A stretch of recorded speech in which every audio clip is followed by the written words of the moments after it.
Assalamualaikum warahmatullahi wabarakatuh. Ini salam yang kesekian kalinya ya. Selamat pagi dan salam sejahtera untuk kita semuanya. Baik anak sekalian, pada kegiatan latihan kepemimpinan siswa ini saya akan memberikan materi. Sesi saya sampai jam berapa ya? Sesi saya nanti. Ini jadwalnya molor ya. Jadwalnya molor atau jadwalnya berubah. Kalau di jadwal saya lihat itu harusnya mulai jam 7:30, tetapi karena tadi ada upacara peringatan Hari Pahlawan, mundur ya. Sehingga tadi mulai jam berapa? Jam 8, setengah 9 tadi kayaknya. Setengah 9 ya. Nah, mungkin jam saya ini kurang lebih 2 jam. 2 jam berarti sampai jam berapa ini? Jam 11 gitu. Atau setengah 11 ya kurang lebih ya. Nah, nanti tolong panitia, kalau menurut jadwal setahu saya kan adalah dari alumni ya. Nanti diberitahu alumni kalau gitu ya terpaksanya habis Jumatan, atau mungkin nek mepet Jumatan kayaknya enggak pas ya. Habis Jumatan saja gitu ya yang alumni ya. Ya, baik. Oke. Oh ya, sesi saya ini saya bagi menjadi dua sesi. Yang pertama, saya ingin menanamkan integritas di dalam diri kalian. Yang kedua nanti baru yang sesi kepemimpinan. Antara sesi 1 dan sesi 2 nanti istirahat, kita ganti baju ya, pakai kaos olahraga ya. Ya, nanti yang sesi 2 ganti baju, pakai kaos olahraga. Siap ya? Ya. Oh ya, kemarin saya pesen untuk membawa hasduk, sudah dibawa hasduk? Rafia ada, Pak Abror, Rafia? Pak Abror sudah? Oke, nanti ada permainan ya. Apabila ada orang yang berbicara, semuanya harus memperhatikan, ojo ngomong dewe, gitu ya. Kalau ada temannya yang menyampaikan pendapat, yang lain juga harus menyimak, mendengarkan, gitu ya. Itu kesepakatan yang kedua.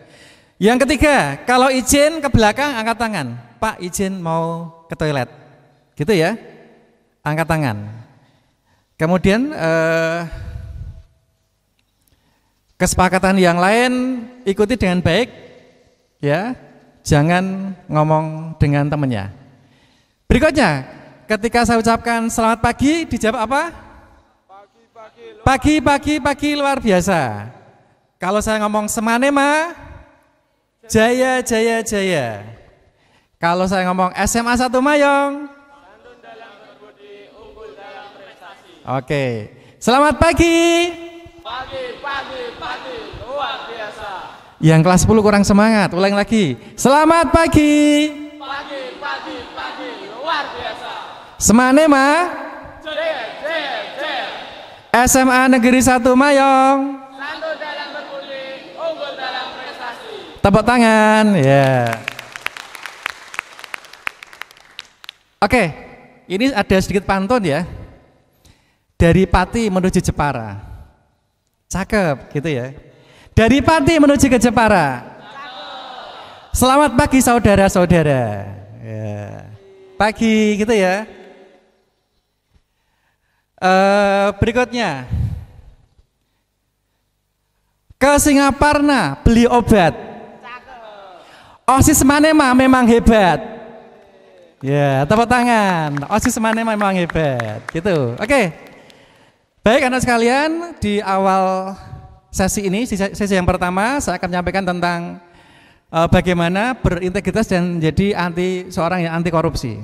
Mengapa saya berikan ini? Karena apa? Karena mungkin 10-20 tahun yang akan datang, 30 tahun yang akan datang, yang memimpin negara ini adalah Anda semua. Gitu ya. Sekarang usianya berapa? Ketua OSIS Mas Sajidan usianya berapa? 18 apa 17? 17. Nek ditambah 20 dadine piro iku? 37. Tambah 30 dadine 37. 30 tahun yang datang, Mas Sajidan seusia saya. Seusia saya ya. Mungkin 30 tahun yang datang, Mas Sajidan bisa jadi menjadi seorang seperti saya, siapa tahu jadi kepala sekolah. Atau ada yang jadi anggota dewan. Ada yang menjadi kepala desa. Atau ada menjadi birokrat yang lain, gitu ya. Nah saat itulah kalian harus bisa menunjukkan jiwa integritas kalian dan jiwa anti korupsi kalian. Apa jadinya kalau generasi sekarang tidak anti korupsi? Ketika memimpin bangsa menjadi seorang koruptor, maka makin hancurlah negara kita, gitu ya. Nah, ini makanya saya bekali dengan anti korupsi untuk kalian semuanya. Oke, ini pengetahuan dasar anti korupsi dasar dan integritas atau PADI. Baik, nah ini cakep lagi ya. Kulihat awan di atas sekolah. Awan indah berwarna biru. Makan mendoan di kantin Bu Sina. Mendoan 5, bayarnya 1. Nah, ini sopo iki? Ayo. Sopo iki? Ada yang pernah gitu? Nah, Yusfan mungkin iki. Ayo ngaku Yus. Enggak pernah. Mbak Wan 5 ditilep leb. Bu, aku tes siji Mbak Wan loro. Nah, gitu ya. Tolong jangan sampai. Latihlah integritas sejak dini. Ini kayaknya ada contoh ini. Coba kita dengarkan ya, kita simak dulu. Koran isinya kok masalah korupsi semua. Moral bangsa kita itu udah merosot, Mbak. Korupsi itu udah dianggap budaya. Ada yang korupsi itu harusnya langsung dilaporkan, no. Partisipasi kuncinya, Mbak. Partisipasi semua kalangan masyarakat. Sudah saatnya, Mbak, kita bahu-membahu menumpas korupsi secara tuntas. Udah, Mbak. SP1, tempe 2. Bangkit, lawan korupsi. Alah, Pak, cuma tempe, Pak. Alah, cuma tempe. Ya, ini contoh tadi ya. Orangnya sih kayaknya tegas. Korupsi harus diberantas. Korupsi harus dilawan. Tiap hari kok ada korupsi gitu. Tapi dia ternyata makan tempe lap. Habis berapa tadi? Sak piring kerek siji ya. Ngakunya berapa tadi? 2. Iki ra sumbet sing ngene. Ini tidak punya jiwa integritas. Kalau kalian berkata A, maka harus yang dilakukan juga harus A. Itu yang namanya integritas.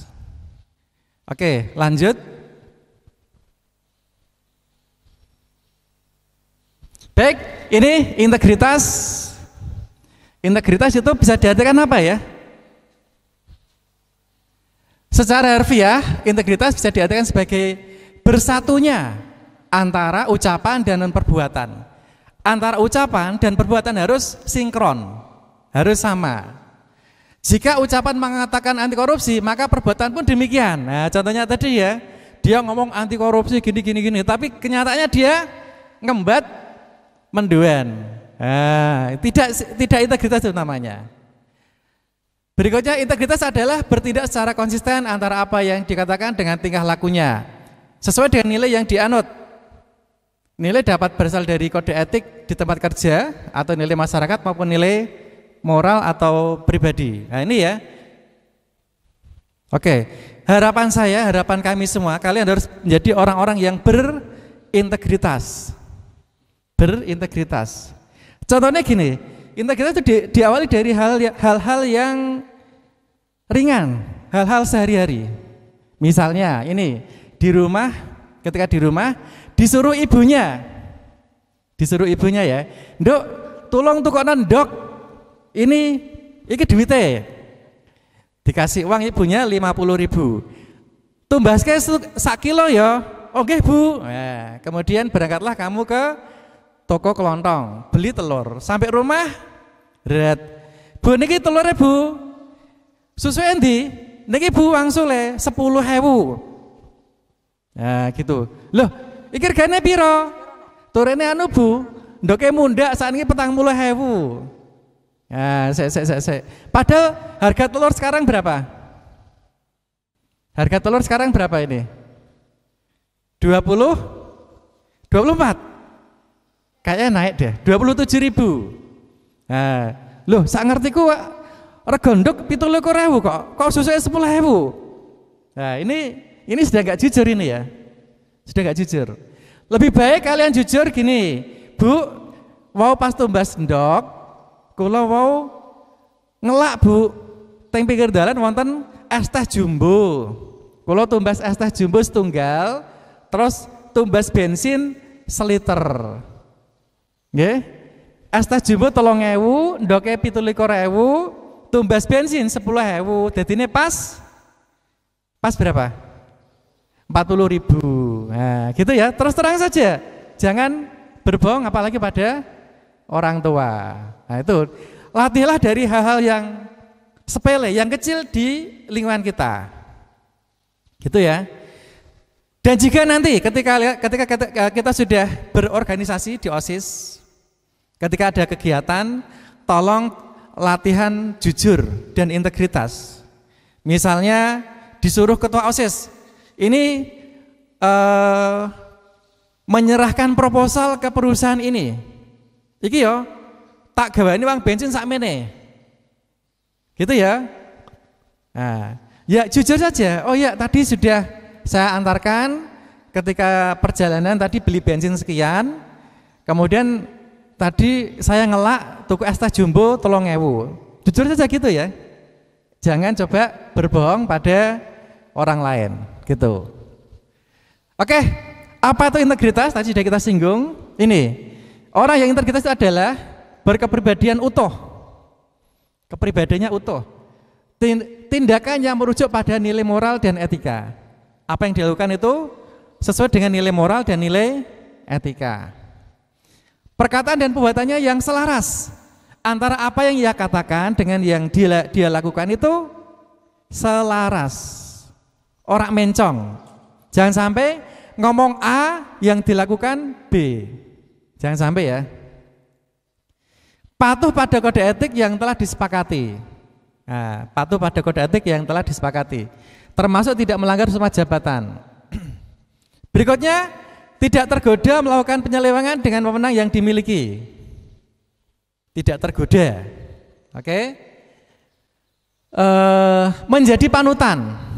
Menjadi panutan. Ini yang godaan-godaan ya, godaan-godaan yang sering kita temukan ya. Yang pertama ini konsumerisme dan hedonisme. Ya. Ada juga tata nilai dan ukuran moral masyarakat yang salah, manusia terpukau dan terperdaya oleh uang dan kekuasaan. Oke, ini contoh-contoh atau indikator-indikator supaya kita bisa menjadi orang yang berintegritas. Dicatat ini. Oke, boleh. Ya, berikutnya supaya kita berintegritas itu ada nilai-nilai karakter anti korupsi atau nilai-nilai karakter yang berintegritas. Apa saja? Yang pertama ini jujur, kemudian mandiri, kemudian tanggung jawab, kemudian berani, kemudian sederhana, peduli, disiplin, adil, dan kerja keras. Kalau disingkat ada akronimnya ya, Jumat bersepeda KK. Jumnya jujur mandiri, T-nya tanggung jawab, berani, sederhana, peduli, D-nya disiplin dan adil, KK-nya kerja keras. Jujur, nah tentunya kalian sudah tahu ya, jujur ya, orang ngapusi. Mandiri apa mandiri? Mandi sendiri. Kok mandi sendiri? Mandiri itu adalah tidak bergantung pada orang lain, bisa mengandalkan dirinya untuk menyelesaikan tugas-tugas. Itu mandiri.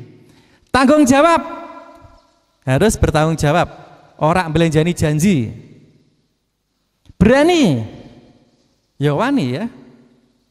Berikutnya sederhana. Ini jadilah orang yang sederhana. Nek duwene iku ya dipakai itu. Kalau punyanya motor Supra, ya dipakai aja Supranya ya. Kalau punyanya Supra, dipakai aja.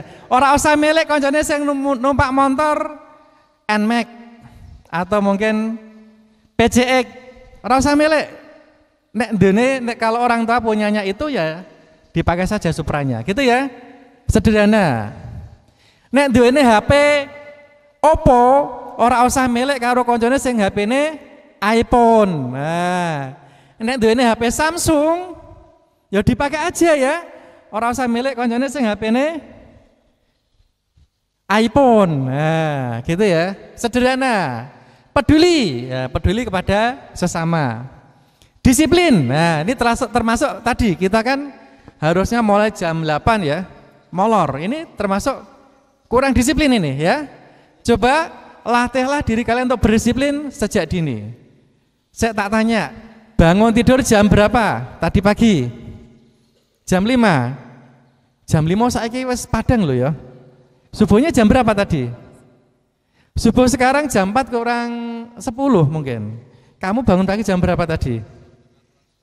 5 kurang 4. Kamu Sajidan?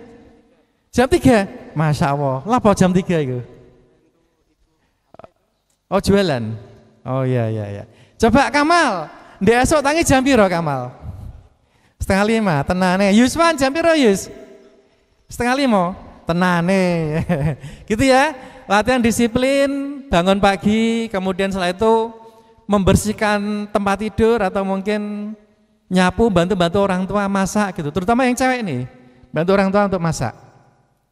Oke, supaya gampang mengingat ini ada lagunya. Ada lagunya ya. Yuk, diikuti ya. Dengarkan dulu nanti kita tirukan.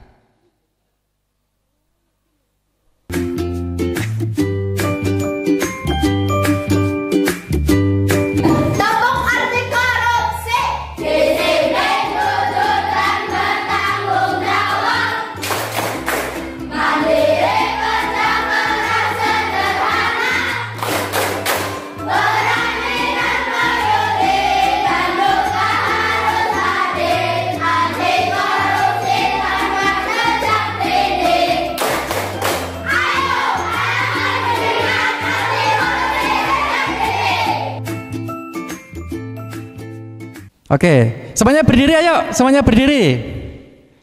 Lagunya seperti jika kau suka aku tepuk tangan itu ya. Semuanya ya. Ini saya kasih aba-aba, tepuk anti korupsi, kemudian semuanya nyanyi seperti tadi.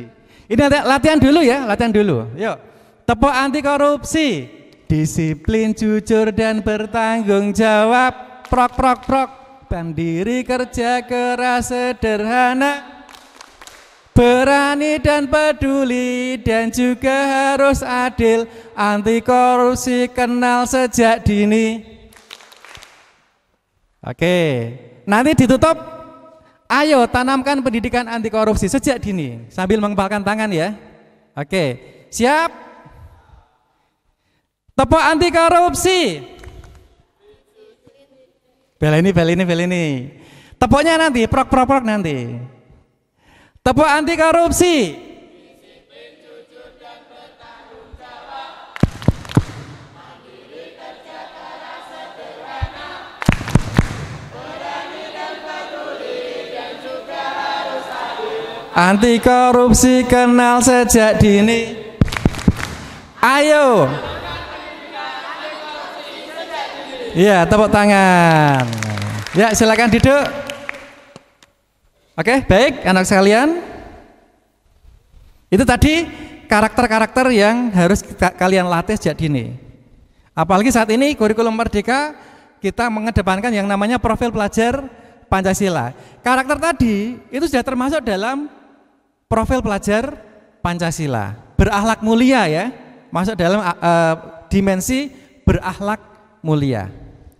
Baik, berikutnya ini adalah contoh-contoh tokoh nasional yang memiliki integritas yang luar biasa. Nah, ini yang pertama ceritanya ini terkait Sri Sultan Hamengkubuwono ke-9. Mengenai Sri Sultan Hamengkubuwono ke-9. Siapa itu Sri Sultan Hamengkubuwono ke-9? Siapa itu? Raja Yogyakarta. Masih hidup sekarang? Sudah meninggal ya. Kalau yang sekarang berarti Raja Yogyakarta siapa? Sri Sultan Hamengkubuwono ke-10. Sri Sultan ini pernah jadi wakil presiden Republik Indonesia. Ya. Ceritanya gini. Suatu ketika ini Sri Sultan mengendarai mobil di Yogyakarta ya. Ini mungkin kejadiannya setelah Indonesia merdeka tahun 45 atau mungkin tahun 50-an ya. Ya. Sri Sultan mengendarai kendaraan atau mobilnya tanpa beliau sengaja, beliau lewat jalan yang harusnya satu arah. Istilahnya itu verboden. Jalan yang verboden, jalan larangan ya. Beliau tidak tahu atau tidak merasa melanggar. Nah, kebetulan di situ ada petugas polisi yang menjaga jalan tersebut. Namanya Pak Royadin. Nah, Pak polisinya Pak Royadin. Nah, melihat ada kendaraan yang melanggar marka, melanggar apa? Tanda-tanda itu, tanda-tanda larangan. Pak Royadin ini langsung menghentikan kendaraan tersebut. Prit, stop. Nah, kemudian kendaraan tersebut berhenti ya. Berikutnya Pak Royadin mendekati mobil tersebut. Ketika jendela mobil dibuka, Pak Royadin kaget. Wih, ternyata yang nyopiri adalah Sri Sultan. Kaget dia, deg-degan. Waduh. Kalau misalnya yang jadi polisi kalian bagaimana? Yang jadi polisi kamu itu bagaimana? Monggo Sultan, monggo, langgar saja gitu. Bagaimana? Kira-kira apa seperti itu? Oh, Sri Sultan betul nopo-nopo, liwat betul nopo-nopo. Nah, meskipun itu pelanggaran apa? Meskipun itu larangan. Apakah seperti itu? Tidak. Ternyata Pak Royadin ini langsung menjawab menyampaikan pada Sri Sultan, Nyun Sewu Paduka Raja, ini adalah jalan satu arah, ini verboden atau larangan. Bapak telah melanggar, maka dengan ini Bapak ditilang. Nah, bukti pelanggaran, gitu ya. Tegas, Pak Royadin tegas. Dan juga Sri Sultan bagaimana? Beliau tidak menyalahgunakan jabatannya. Loh, kamu tahu siapa aku? Aku rojo loh. Nek kamu nilang saya, tak pecat. Beliau tidak seperti itu ya. Nah, tapi beliau menerima. Oh, ternyata salah toh Mas. Ternyata sini larang toh Mas. Oh ya, bos. Kalau gitu ditilang nggak apa-apa Mas. Nah, kurang lebih seperti itu ya. Beliau kedua-duanya adalah orang yang berintegritas. Pak Royadin polisi yang berpegang teguh pada tugasnya. Sri Sultan tidak menyalahgunakan jabatannya sebagai raja. Beliau menerima tilangan dari Pak Royadin tersebut. Nah, ini kan luar biasa ini ya, yang patut kita tiru. Nah, di lain hari Sri Sultan ini memerintahkan kenaikan pangkat untuk Pak Royadin karena integritasnya. Nah, gitu ya. Sri Sultan orang yang berintegritas, Pak Royadin juga orang yang berintegritas. Ini contohnya ya, contoh tokoh-tokoh yang berintegritas. Berikutnya, ini ada contoh lagi. Kita tonton ini ya. Oke. Pusat Edukasi Anti Korupsi KPK mempersembahkan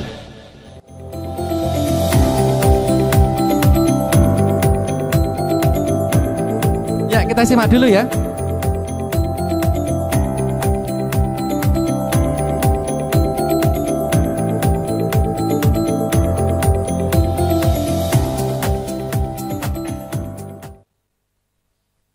Semangat pagi!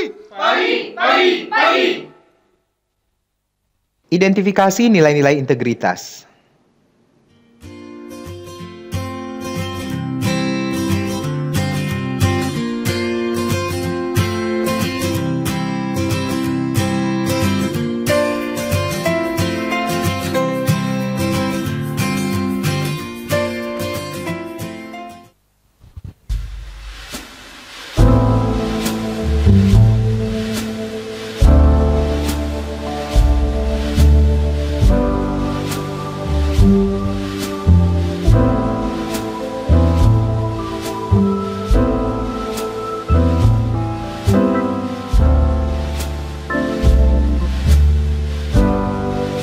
Kalimat penyesalan itu terlontar dari mulut Rahmi Hatta, istri wakil presiden saat itu Muhammad Hatta.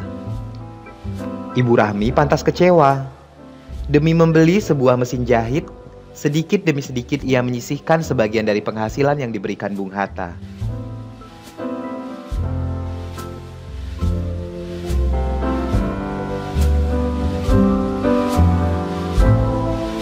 Namun ketika tabungannya sudah cukup untuk membeli mesin jahit idamannya, tiba-tiba saja pemerintah mengeluarkan kebijakan centering. Kebijakan pemotongan nilai uang dari Rp100 menjadi Rp1. Alhasil, nilai tabungan Bu Rahmi pun menurun dan tak lagi cukup untuk membeli mesin jahit. Ibu Rahmi merasa dihianati karena justru Bung Hatta yang mengumumkan centering tersebut. Lalu, bagaimana Muhammad Hatta menyikapi hal tersebut? Nilai-nilai integritas apa yang dianut dan diyakini Bung Hatta?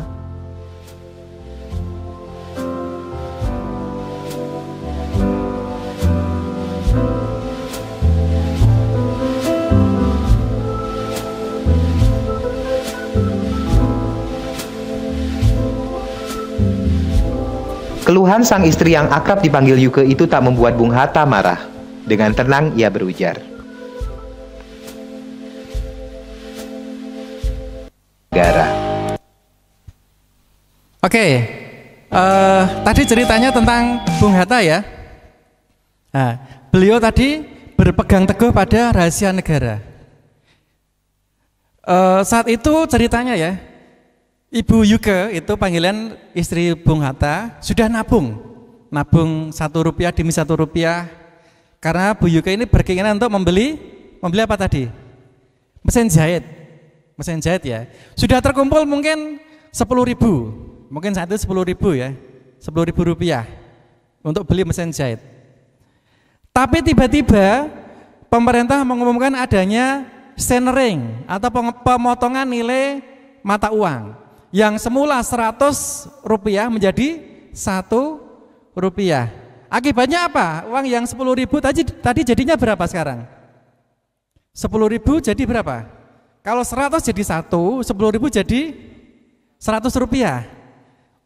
Padahal mesin jahitnya harganya 10.000. Berarti kurang dong ya.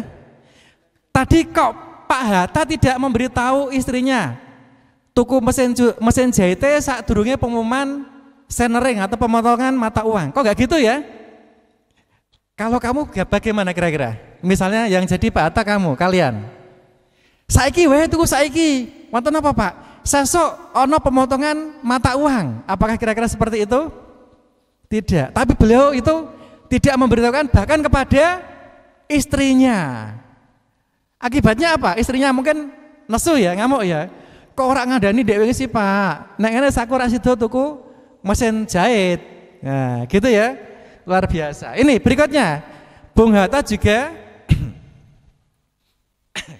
beliau itu pengen membeli sepatu ya. Ini, hingga akhir hayatnya Bung Hatta tak pernah Nilai-nilai integritas apa yang dianut?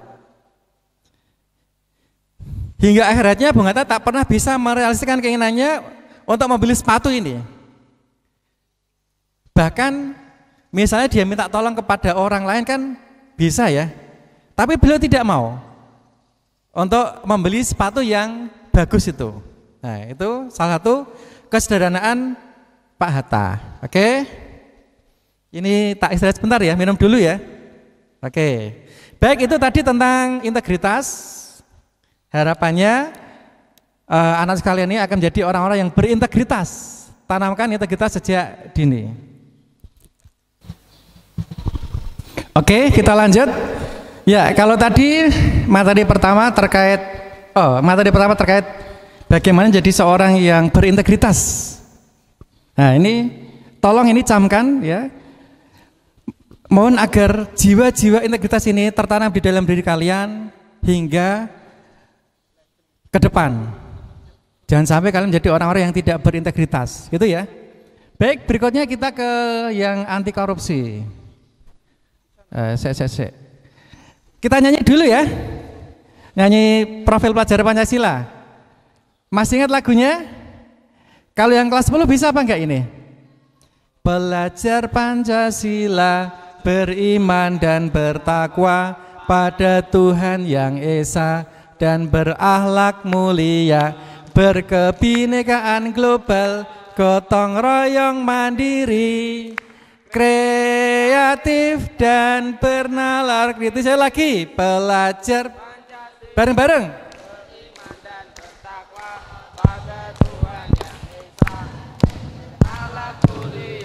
berkebinekaan global, gotong royong mandiri, kreatif dan bernalar kritis. Oke. Ya, kita sekarang ke materi yang anti korupsi. Kita dengarkan dulu ya ini ya.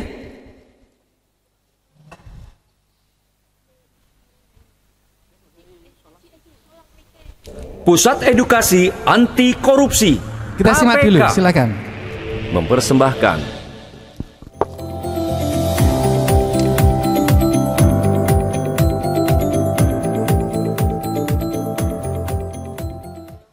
Semangat pagi! Pagi! Pagi! Pagi! Pengertian bentuk-bentuk contoh kasus dan penyebab korupsi.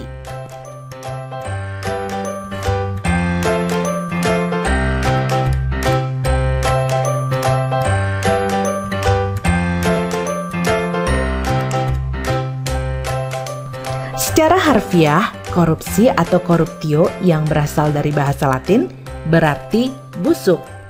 Beberapa pakar juga menyampaikan pendapatnya mengenai pengertian korupsi. Salah satunya,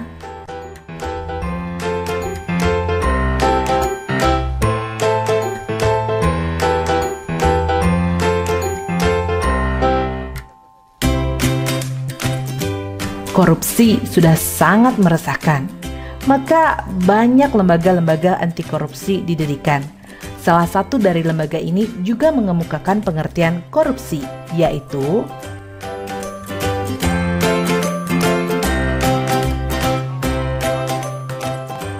secara yuridis, definisi korupsi telah jelas dan gamblang tertulis dalam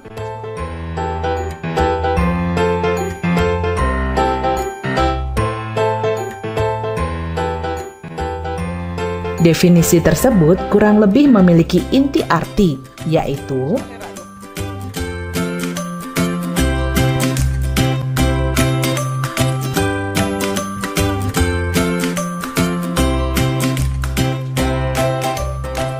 sesuai Undang-Undang Nomor 31 Tahun 1999, tindak pidana korupsi atau tipikor terbagi menjadi 7 bentuk yang pada awalnya dibagi menjadi 30 bentuk.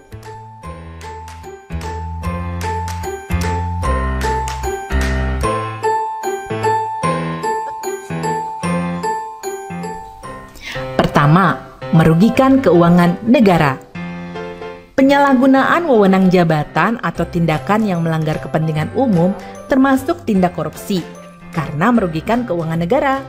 Misalnya, mobil dinas yang disediakan untuk keperluan pekerjaan pejabat negara justru digunakan untuk kepentingan pribadi dan keluarganya.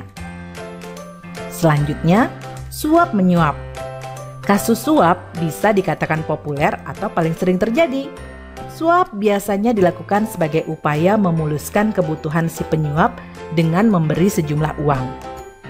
Contoh kasus suap yang hampir setiap hari kita temui di jalan adalah para pelanggar lalu lintas yang memberi sejumlah uang kepada polisi agar lolos dari hukuman.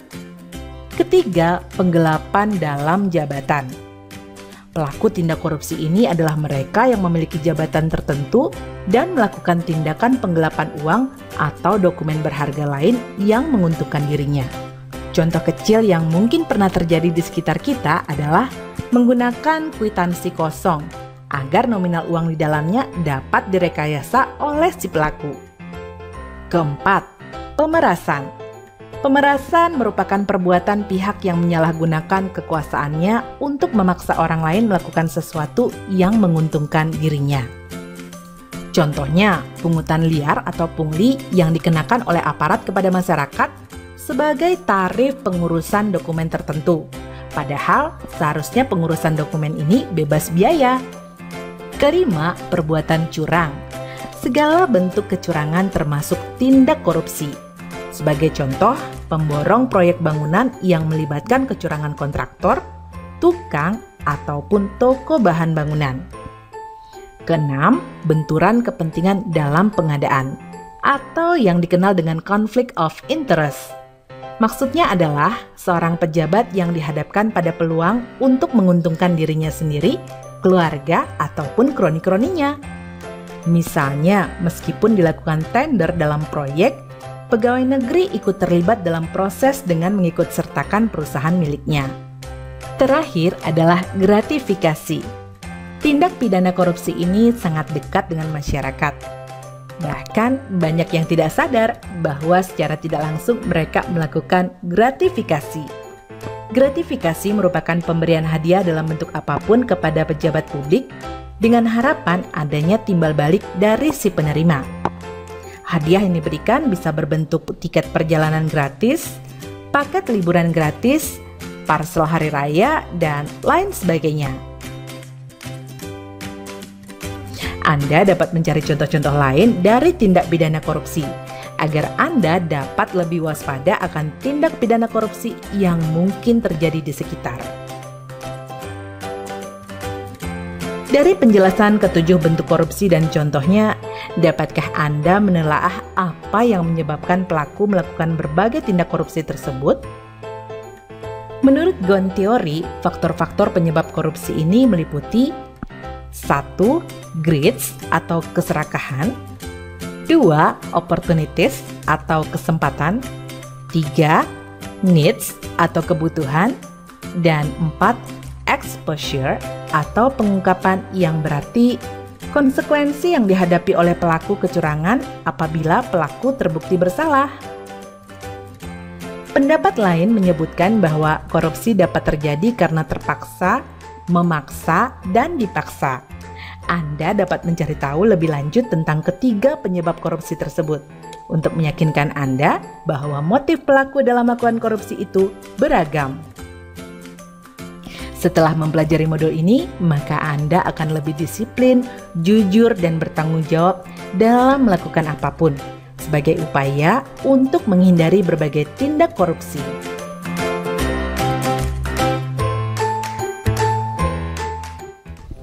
Oke, kita lanjut ya.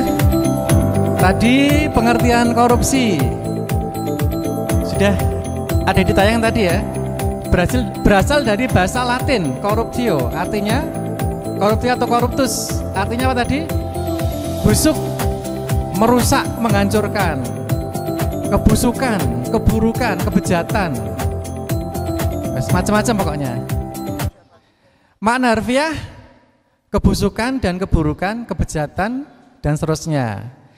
Sesuai pasal 30 dalam Undang-Undang Nomor 31 tahun 99, Junto Undang-Undang Nomor 20 tahun 2001, korupsi adalah perbuatan melawan hukum dengan maksud memperkaya diri sendiri atau orang lain, baik perorangan maupun korporasi yang dapat merugikan keuangan negara atau perekonomian negara. Ini perbuatan melawan hukum ya, dengan maksud memperkaya diri sendiri atau orang lain.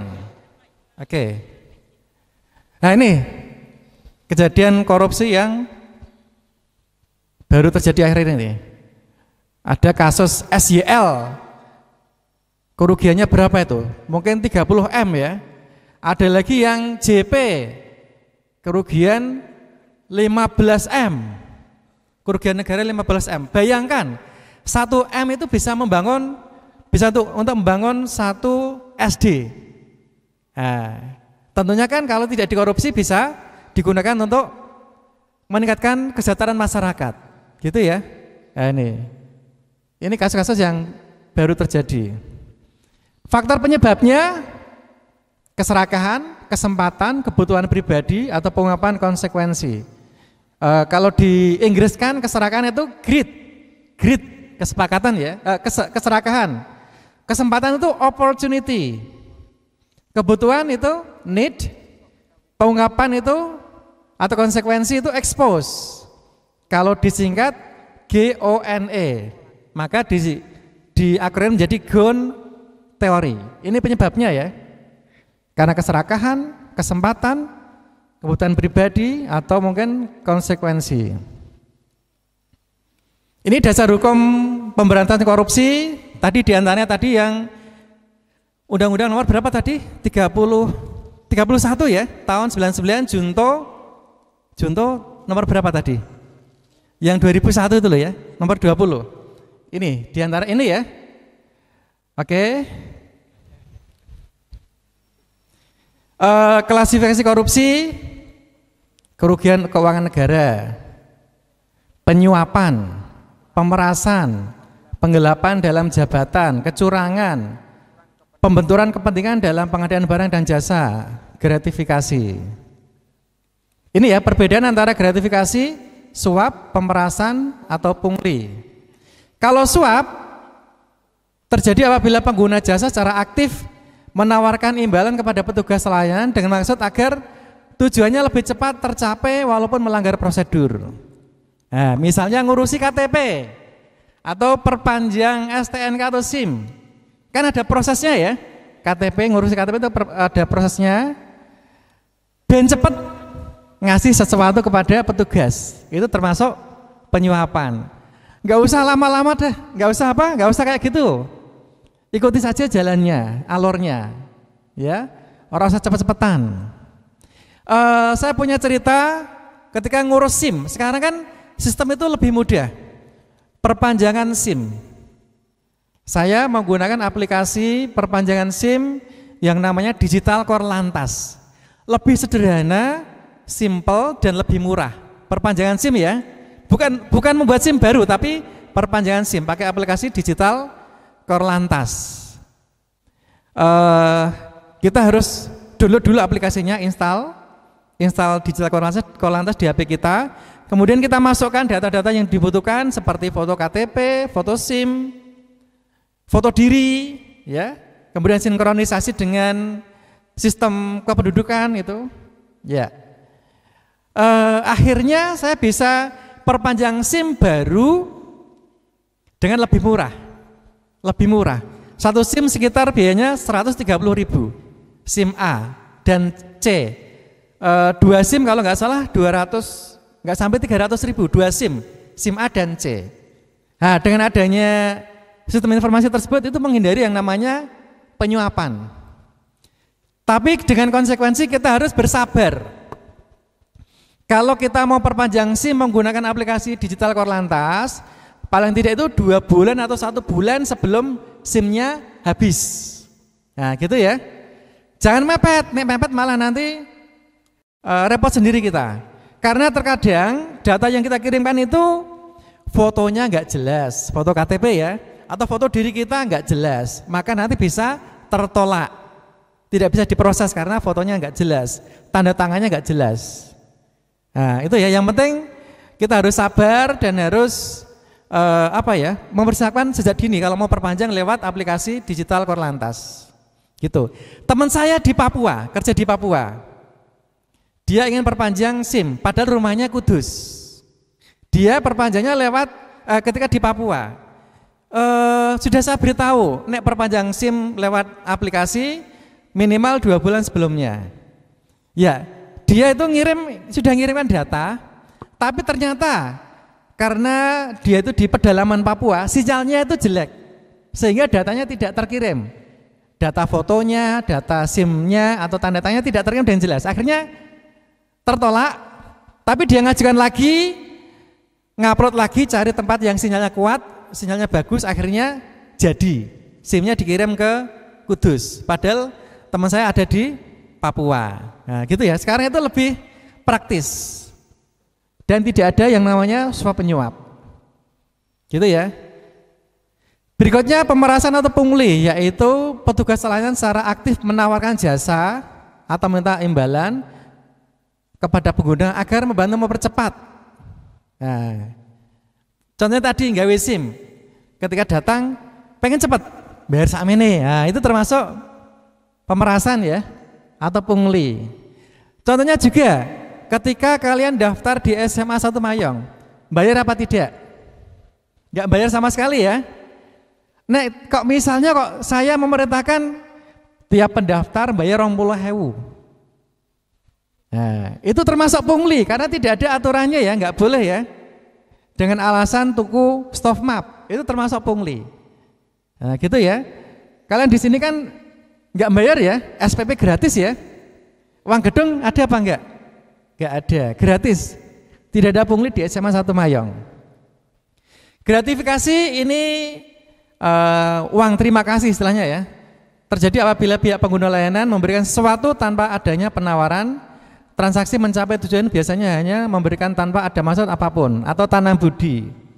Nah, gitu ya, ini yang termasuk gratifikasi. Dampak korupsi, tindakan korupsi merupakan tindakan yang sangat merugikan negara. Misalnya, ada pembangunan puskesmas atau rumah sakit kok dikorupsi sehingga rumah sakitnya atau puskesmasnya tidak jadi. Yang rugi siapa? Masyarakat. Padahal di sekeliling situ sudah ada masyarakat yang sakit, mau berobat kemana, uang puskesmasnya nggak jadi. Yang rugi masyarakat ya. Nah, ada jalan diperbaiki, dibeton, baru dipakai 2 bulan sudah rusak. Yang rugi siapa? Masyarakat. Nah, gitu ya. Masyarakat dan negara, merugikan masyarakat dan negara. Korupsi mengakibatkan melambatnya pertumbuhan ekonomi negara, menurunnya investasi, meningkatnya kemiskinan, serta meningkatkan ketimpangan pendapatan. Nah, itu. Contohnya tadi jalan raya rusak, maka nanti yang lewat kan tentunya terganggu, pengguna jalan akan terganggu ya. Truk lewat kejeglong, bannya cepleng, akibatnya apa? Macet semua. Pertumbuhan ekonomi akan terganggu. Gitu ya. Korupsi dapat menurunkan tingkat kebahagiaan masyarakat di suatu negara. Bisa menurunkan kebahagiaan. Nek negaranya akeh koruptor, maka nanti banyak yang bersedih ya. Nah, gitu. Oke, berikutnya ini dampak di berbagai bidang. Contohnya yang bidang ekonomi, biaya transaksi ekonomi akan menjadi semakin tinggi sehingga menyebabkan inefisiensi dalam perekonomian. Contoh di bidang kesehatan, korupsi membuat masyarakat sulit mengakses layanan kesehatan yang berkualitas. Contohnya tadi, puskesmasnya nggak jadi-jadi, kan masyarakat tidak bisa mengakses layanan kesehatan ya. Bidang pembangunan, kualitas bangunan yang buruk sehingga dapat mengancam keselamatan publik. Jalan lagi diresmikan 2 bulan sudah rusak.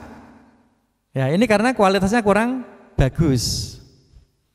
Mengancam keselamatan publik. Kemiskinan, korupsi akan membuat masyarakat makin miskin dan menderita. Budaya, ketika korupsi telah menjadi kebiasaan, maka masyarakat akan menganggapnya sebagai hal yang lumrah. Oke, ini strategi pemerintah dalam rangka memberantas korupsi. Strateginya. Yang pertama melalui represif penindakan ya. Upaya penindakan hukum. Nah, ini contohnya kalau ada koruptor langsung ditangkap, diadili. Itu termasuk represif. Perbaikan sistem menutup celah terjadinya korupsi. Contohnya tadi yang SIM tadi loh ya, SIM perpanjangan saya pakai aplikasi apa tadi? Namanya? Aplikasi apa namanya? Digital Korlantas ya. Itu perbaikan sistem biar tidak terjadi yang namanya suap menyuap. Termasuk juga kalau perpanjangan STNK, bayar pajak. Itu bisa pakai aplikasi yang namanya aplikasi Sakpole. Sakpole ya, itu kalau Jawa Tengah namanya aplikasi Sakpole. Bayar STNK lewat aplikasi lebih mudah. Tidak ada yang namanya suap atau yang tadi loh ya, pungli. Atau bisa juga pakai yang Signal. Kalau Signal itu bayar pajak motor, kendaraan bermotor yang nasional itu. Kalau Signal punyanya pemerintah pusat, kalau Sakpole punyanya pemerintah provinsi Jawa Tengah. Sakpole ya. Berikutnya edukasi kampanye. Nah, contohnya ini kan termasuk kegiatan kita dalam rangka pemberantasan korupsi, menanamkan jiwa-jiwa anti korupsi kepada penerus bangsa, kepada pelajar melalui edukasi, kampanye dan seterusnya. Ini strategi pemerintah. Kemudian indikator keberhasilan pemberantasan korupsi. Yang pertama ada yang namanya indeks persepsi korupsi. Ini dilakukan oleh Transparansi Internasional, yaitu LSM ya, semacam lembaga swadaya masyarakat, di mana Transparansi Internasional ini memberikan semacam survei kepada investor yang menanamkan modal di Indonesia ya, kepada pengusaha-pengusaha. Surveinya ya, surveinya akan kelihatan, oh ternyata tingkat korupsi di Indonesia itu rendah. Nah, itu yang namanya IPK, Indeks Persepsi Korupsi. Indikator berikutnya yaitu yang namanya Indeks Perilaku Anti Korupsi, IPAK. Ini yang melakukan adalah BPS, Badan Pusat Statistik, BPS ya. Ini merupakan persepsi kepada masyarakat. Nah, surveinya kepada masyarakat, BPS ya. BPS melakukan survei kepada masyarakat, di mana dalam surveinya itu ada pertanyaan-pertanyaan tentang korupsi di sebuah lembaga. Nah, namanya IPAK, Indeks Perilaku Anti Korupsi. Berikutnya survei penilaian integritas, SPI. Nah, survei ini diberikan kepada pegawai, pada birokrat, pengguna layanan atau mitra kerjasama. Oke, ini indikator keberhasilan pemberantasan anti korupsi. 3 hal hebat apabila Indonesia bebas korupsi. Yang pertama, pembangunan berjalan dengan lancar. Nah, ini kalau tidak ada korupsi, pembangunan akan berjalan dengan lancar. Pendidikan akan maju pesat. Nah, pendidikan akan maju pesat kalau tidak ada korupsi ya. Pelayanan kesehatan akan berjalan dengan baik. Ini 3 hal yang akan terjadi kalau Indonesia bebas korupsi. Mungkin ini sudah mulai kita rasakan ya sekarang ya. Layanan kesehatan, layanan pendidikan, ini layanan pendidikan. Ini anak sekalian kan ini dalam di level SMA ya. Kalau kalian pengen lanjut ke perguruan tinggi, itu banyak sekali beasiswa. Beasiswa untuk lanjut perguruan tinggi, baik negeri maupun swasta. Yang umum, yaitu yang umum ya, kalau sekarang kan kalian punya yang namanya beasiswa apa namanya KIP ya. KIP. Ada yang punya KIP di sini? Ada yang dapat KIP? Coba angkat tangan, KIP. Enggak apa-apa, KIP. 1, 2, enggak apa-apa, ayo angkat tangan yang dapat KIP. 3. KIP nanti bisa dilanjut ketika kalian masuk perguruan tinggi, baik negeri maupun swasta. Masih bisa nanti. KIP, nanti kuliahnya gratis, dapat living cost. KIP kuliah namanya ya. Itu merupakan buah dari upaya pengentasan korupsi. Gitu ya. KIP kuliah. Ada lagi beasiswa yang namanya LPDP. LPDP bahkan bisa membiayai sampai ke luar negeri. Nah, itu LPDP ya. Ya. Dan banyak lagi beasiswa-beasiswa. 3 hal ini merupakan amanah dari Undang-Undang Dasar Negara Republik Indonesia tahun 1945, yaitu ini dalam pembukaan ya, pembukaan UUD 45 ya. Tadi ada yang petugas pembaca UUD 45, ada? Ada? Pembukaan, siapa? Pembaca pembukaan, siapa tadi? Ada? Nah ini ya, isinya ini. Coba dibacakan Mbak, katanya apal ya, melindungi itu. Coba dibacakan aja Mbak.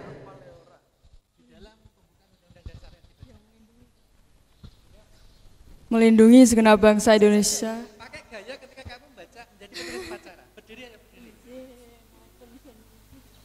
Pakai gaya ketika kamu jadi penulis upacara.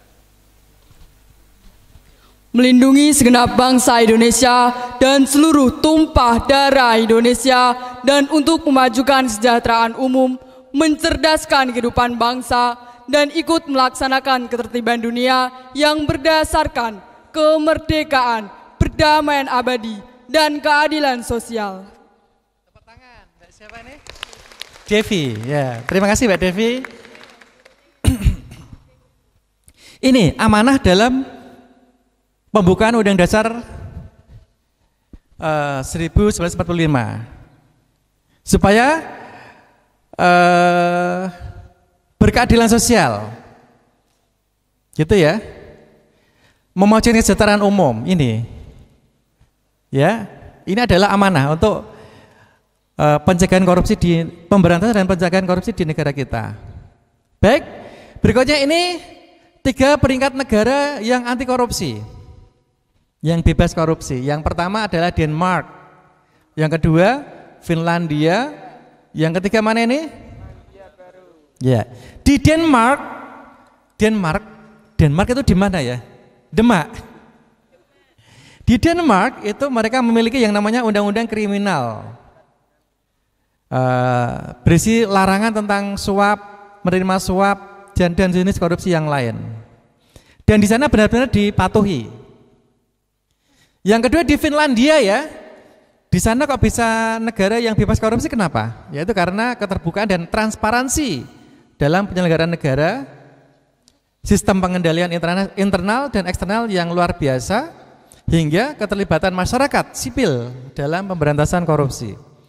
Kalau di Selandia Baru bagaimana itu? Mereka punya hukum anti korupsi yang memiliki ancaman penjara hingga 14 tahun, koruptor dipenjara hingga 14 tahun. Pejabat publik dilarang menerima gratifikasi. Oke? Harapannya nanti negara kita termasuk negara yang betul-betul bebas dari korupsi. Kalianlah yang akan membentuk, yang memimpin negara kita sehingga mendatang tidak ada lagi yang namanya korupsi di negara kita. Gitu ya? Ya.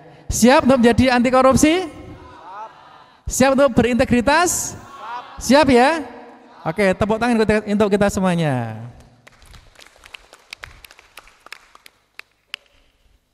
Oke. Itu, yang terakhir, kita kan ini mencanangkan sekolah bebas perundungan ya. Lagunya masih ingat? Kita dengarkan dulu.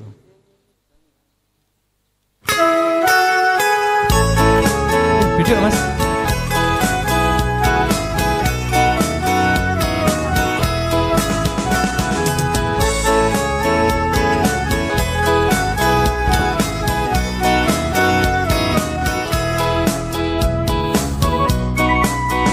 Di sini teman, di sana teman, di mana-mana kita berteman. Tak ada musuh, tak ada lawan, semuanya saling menyayangi. Tidak ejek-ejekan, tidak pukul-pukulan, saling tolong dan sayang dengan teman. Tidak ejek-ejekan, tidak pukul-pukulan, saling tolong dan sayang dengan teman. Oke, gini, kita nyanyi bareng-bareng, semuanya berdiri ya. Ya, semuanya berdiri ayo. Kita bertekad selain anti korupsi juga anti perundungan di lingkungan sekolah kita, gitu ya. Siap? Sambil tepuk tangan nanti ya.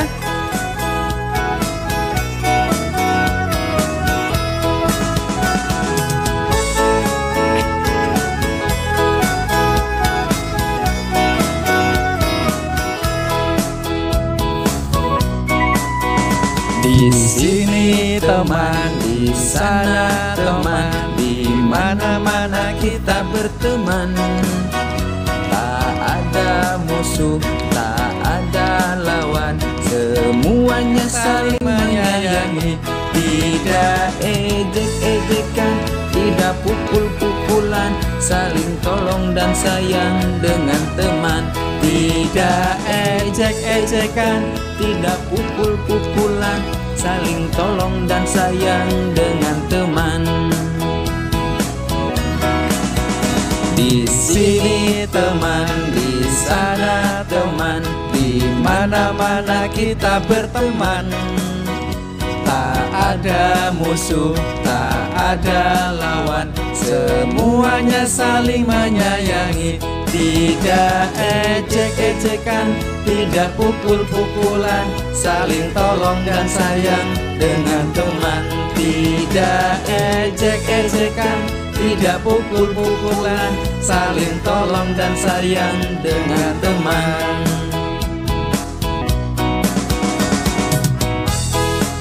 Oke, ya silakan duduk. Yang penting jangan sampai terjadi perundungan di sekolah kita, gitu ya. Oke, mungkin ada yang ingin tanya terkait paparan saya, integritas dan anti korupsi, silakan kalau ada mau tanya. Yuk, boleh, mic-nya yang satu mana tadi, mic-nya? Dikasihkan, siapa yang mau tanya? Nah, yuk, nggak apa-apa. Nek ora takon nanti saya yang balik tanya. Kalau kalian tidak tanya, nanti saya yang akan balik tanya. Dari sebelah sana ada yang tanya mungkin terkait integritas dan anti korupsi. Ayo, enggak ada? Enggak ada? Betul? Nah, enggak ada, sekarang saya balik tanya, tapi dalam bentuk kuis ya. Dalam bentuk kuis ya. Silakan HP-nya diaktifkan. HP-nya diaktifkan, enggak bawa HP? Nah, yang kemarin ikut enggak apa-apa, tapi karena ini ada sedikit berbeda. Enggak apa-apa ya. Pertanyaan berbeda, ada perbedaan. Yang kemarin ikut siapa? Yang kemarin ikut? Boleh angkat tangan. 1, 2, 3, 4, 5, 6, 7 ya, 8. Enggak apa-apa ya. Yang kemarin ikut enggak apa-apa. Silakan HP-nya dibuka. Oke. Ini joinmyquizzes.com. Masukkan ini ya, joinmyquizzes.com. Game kodenya 086187. joinmyquiz.com. Kodenya 086187. Oke, sudah bisa? Sudah connect?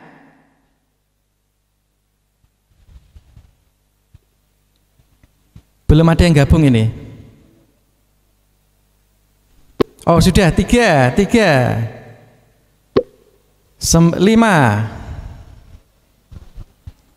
Yang kemarin sudah nggak apa-apa karena ada beberapa soal yang berbeda.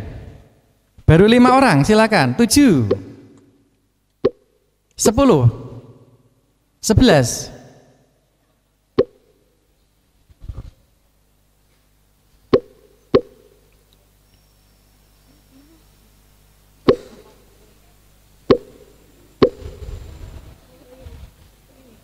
Sembilan belas, ayo.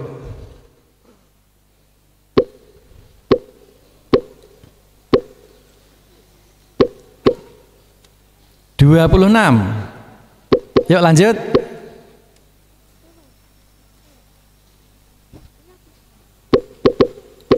34, 35, lanjut ayo.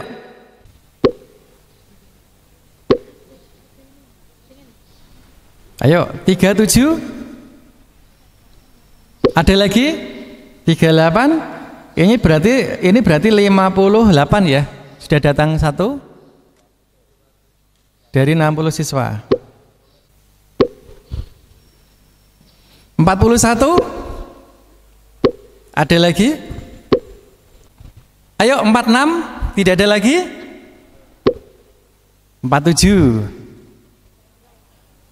47. Jalan ya? Oh masih ada lagi.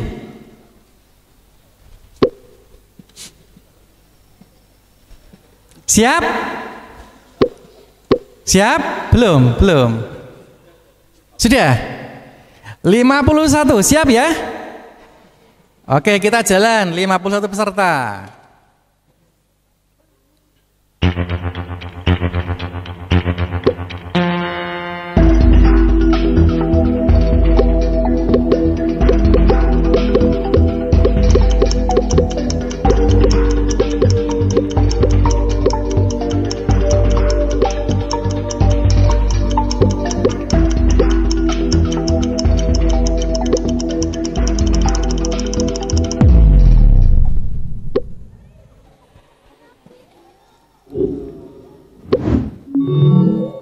Ya.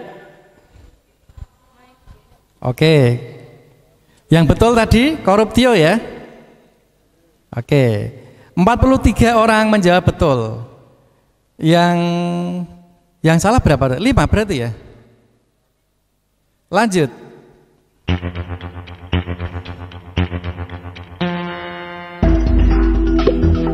Tokoh berikut ini terkenal karena integritasnya. Sampai akhir hayatnya, beliau tidak mampu membeli sepatu impiannya. Siapakah beliau?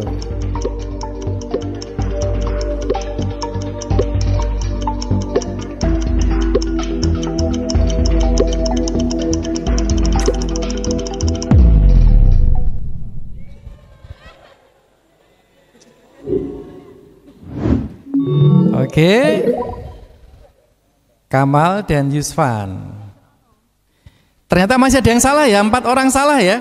Ada 4 orang menjawab Insinyur Soekarno, 4 orang menjawab Sri Sultan Hamengkubuwono ke-9. Pertanyaan berikutnya. Siap? Beliau rela ditilang oleh polisi karena melanggar verboten. Beliau tidak menggunakan jabatannya supaya tidak ditilang. Siapakah dia?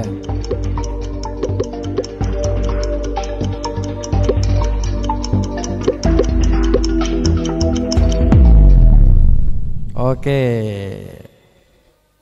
Kita lihat. Wah, Kamal masih menduduki peringkat pertama, disusun oleh Sajidan. Masih ada yang salah, 3 orang salah tadi. Ada 3 orang menjawab salah, yaitu menjawab Bapak Hugeng Imam Santoso. Pertanyaan berikutnya.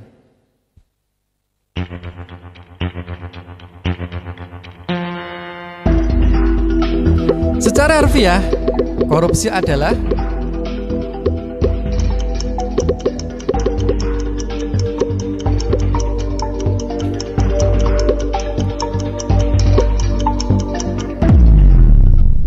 Oke. Secara harfiah. Oh, langsung ya ini ya, saya lupa ini. Pengertian korupsi secara umum yaitu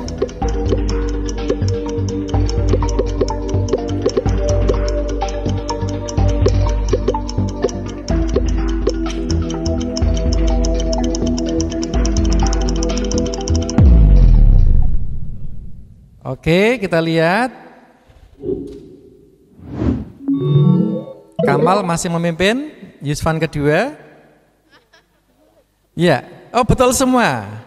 Perilaku tidak jujur yang dilakukan seseorang atau penyalahgunaan wewenang. Berikutnya.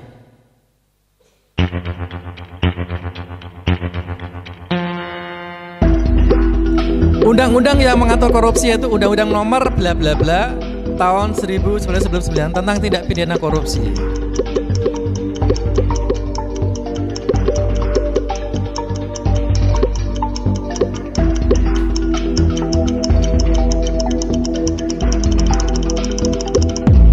Waktu habis. Kita lihat peringkatnya. Kamal masih menduduki peringkat pertama, disusul Yusfan dan Sajidan. Ternyata masih ada 9 yang salah, 9, 10, 14 yang jawab salah. Undang-undang nomor berapa itu? 31 ya? Oke, berikutnya. Soal ke-7. Pembayaran dalam bentuk uang atau sejenisnya yang diberikan atau diambil dalam hubungan korupsi. Ini disebut juga dengan kata lain bla bla bla.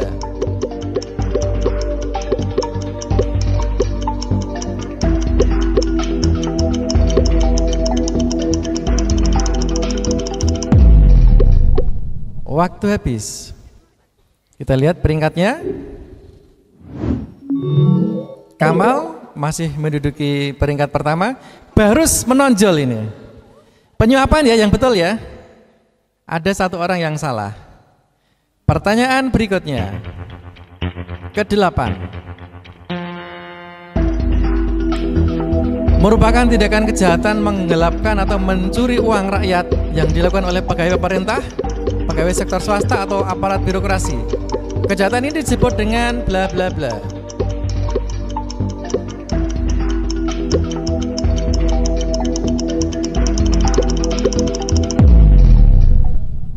Waktu habis. Kita lihat peringkatnya. Wah, masih Kamal. Oh, masih ada yang salah tadi. Harusnya penggelapan itu ya. Pertanyaan nomor 9.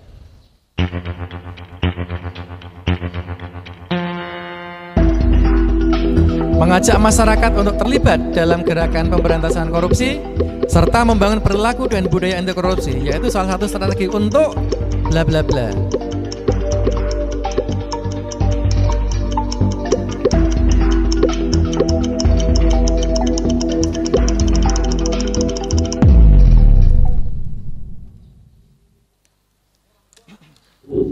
Jawaban yang betul. Wait, Barus meningkat, Barus. Yang betul edukasi tadi ya. Ada beberapa yang salah. Berikutnya, pertanyaan ke-10.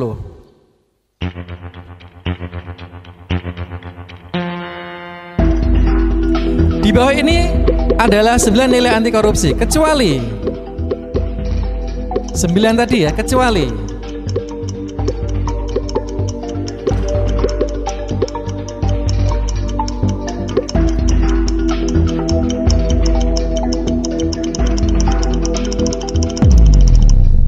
ya, kita lihat hasilnya peringkat.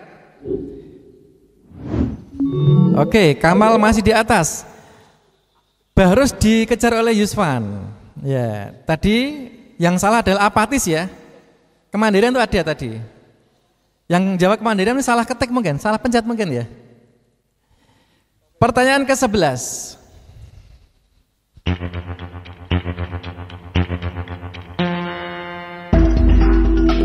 Arti kata peduli adalah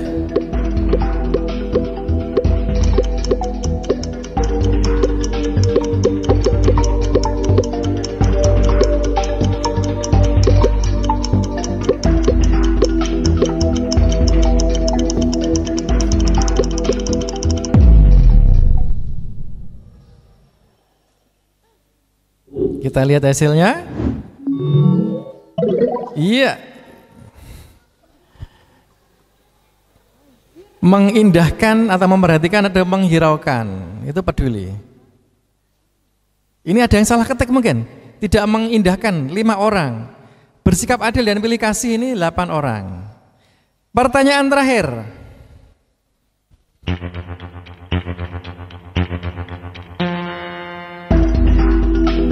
Berikut ini termasuk indikator keberhasilan pemberantasan korupsi, kecuali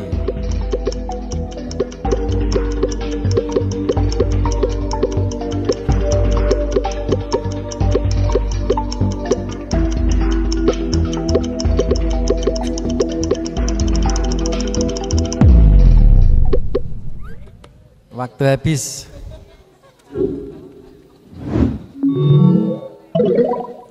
Barus menyusul. Oke, yang salah itu indeks prestasi kumulatif ya itu ya, IPK itu kalau kuliah IPK itu. Kita lihat.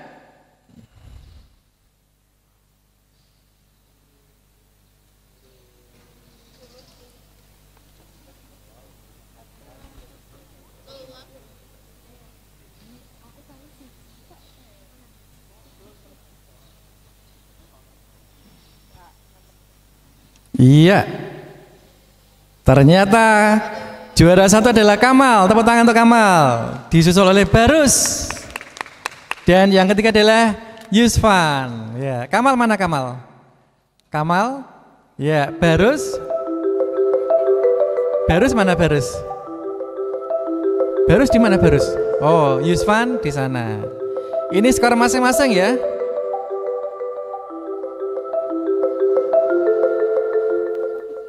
Oke ya, tepuk tangan kita semuanya.